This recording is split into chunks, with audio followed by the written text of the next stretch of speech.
मुलांनी वाक्य वाचन करताना योग्य आरोह अवरोह सह विरामचिन्हासह योग्य गतीने वाचन करणं खरं अपेक्षित आहे.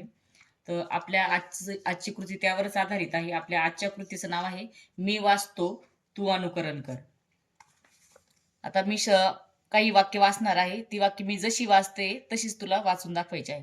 चला भटकंतीला जाऊ. चला भटकंतीला जाऊ.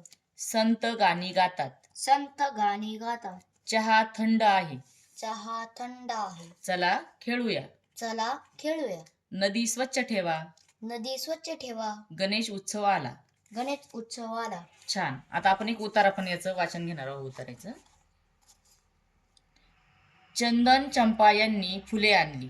गौतम गौरी यांनी हार बनवले. एकनाथ काशीनाथ यांनी गुच्छ बनवले. पाहुणे आले. फोटोला हार घातला. मुलांनी पाहुण्यांना गुच्छ दिले. आता तू वाच बरं. चंदन चंपा यांनी फुले आणली. गौतम गौरी यांनी हार बनवले. एकनाथ काशीनाथ यांनी गुच्छ बनवले. पाहुणे आले. फोटोला हार घातला. मुलांनी पाहुण्यांना गुच्छ दिले. खूप छान. अशा पद्धतीने आपण उतारा वाचनाचा सराव मुलांकडून करून घ्यायचा आहे.